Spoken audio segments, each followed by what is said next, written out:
முன்னாள் பிரதமர் ராஜீவ்காந்தி படுகொலை செய்யப்பட்ட வழக்கில் 24 ஆண்டுகளாக சிறைவாசம் அனுபவித்து வரும் பேரறிவாளரின் உடல்நலன் பாதிக்கப்பட்டிருப்பதால் தற்போது வேலூர் சிறையிலிருந்து புழல் சிறைக்கு மாற்றப்பட்டிருக்கிறார். பல ஆண்டுகளுக்கு பிறகு முதன்முறையாக மனம் திறந்து புதிய தலைமுறையின் பல கேள்விகளுக்கு பேரறிவாளன் பதிலளித்துள்ளார்.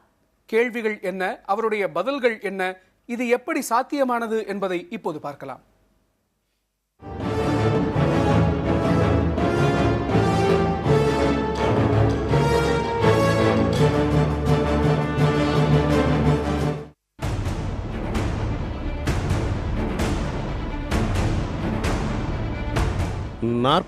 வயதான பேரறிவாளன் தனது 24 வருட இளமை காலத்தை சிறையில் கழித்திருக்கிறார்.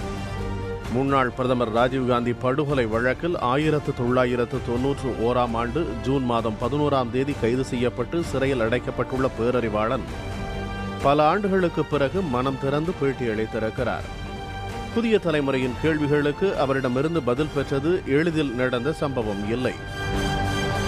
17 ஆண்டுகளுக்கு பிறகு சிகிச்சைக்காக பேரறிவாளன் சென்னை வந்திருக்கிறார்.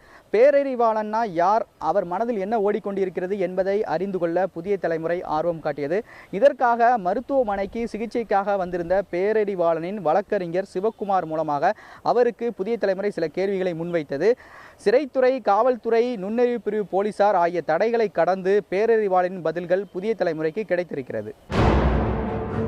மருத்துவ சிகிச்சைக்காக புழல் சிறைக்கு கொண்டு வரப்பட்டுள்ள பேரறிவாளன் புதிய தலைமுறை கேட்ட கேள்விகளுக்கு அளித்துள்ள விளக்கத்தை பார்ப்போம். கடந்த 24 ஆண்டுகால சிறை வாழ்க்கை எப்படி இருக்கிறது என்ற கேள்விக்கு பெரிய பாதிப்பு இல்லாவிட்டாலும் சின்ன சின்ன பாதிப்புகளுடன் கூடிய மன அழுத்தத்துடன் சிறை வாழ்வை நகர்த்தி வருகிறேன் என்று பதிலளித்திருக்கிறார்.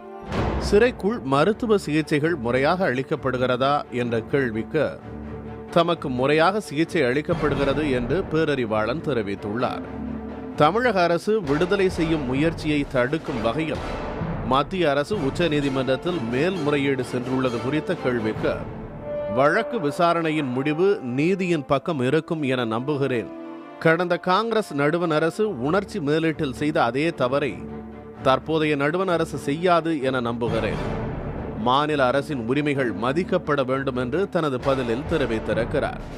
விடுதலை இல்லாமல் சிறை வாழ்க்கை அனுபவித்து வருவது குறித்த கேள்விக்கு 24 ஆண்டுகால இளமையை இழந்திருந்தாலும் நம்பிக்கை தளரவில்லை.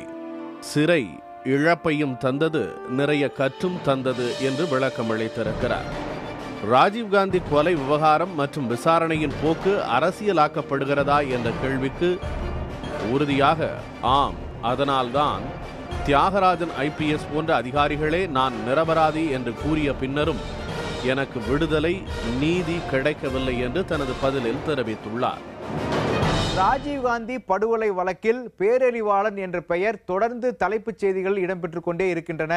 இவரது பேட்டியை குறித்து பார்த்தோமானால் தொடர்ந்து கடுமையான மன அழுத்தத்தில் இருந்த போதிலும் கூட விடுதலை ஆகிவிடுவோம் என்ற ஒரு நம்பிக்கை இருப்பதை பார்க்க முடிகிறது.